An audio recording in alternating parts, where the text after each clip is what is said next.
na naman po ako ulit na ipapakita sa aking mga taga-subaybay. Unang-una ako ay nagpapasalamat sa walang sawang pagsuporta sa aking mga simpleng kalaman. Kunting kalaman ko sa pagdepensa ay alam ko naman na hindi lahat na nagustuhan nila yung pamaraan ko. Pero ako po ituloy-tuloy pa rin na mag-upload ng mga ganitong diskarte.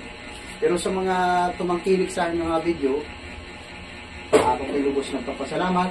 Ito po ipapakita ko sa inyo ng simpleng mga ideya. Kung may mga counter na simple lang. Ayan.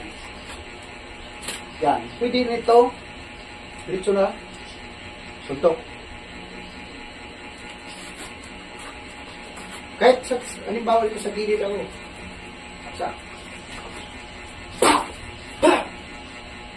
Dito counter ka agad. Suntok para hindi ito bubunutin.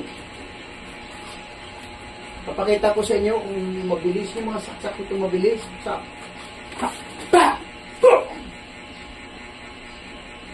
Lagyan ko ng isa pang finishing.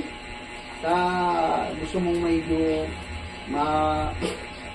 mayroon siyang injury. Tandaan ko muna. Saksak. Suntok. Pag dito. Yan. Ito ang pinaka-delikado. Pag sinikwat ko ito. Medyo mabilis.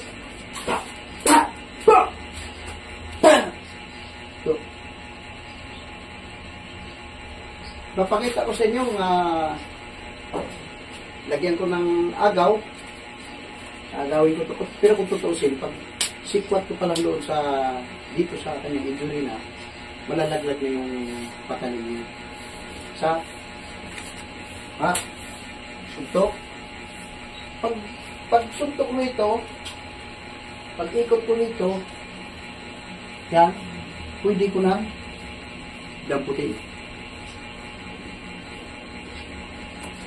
May injury niya. Yan, lagyan ko ng medyo mabilis ang galaw niya.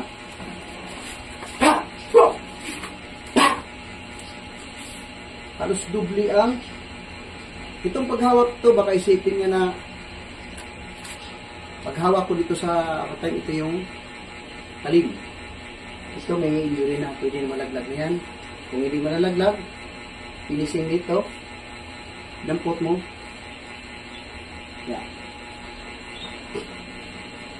Nasa sayo na yan. Maraming salamat.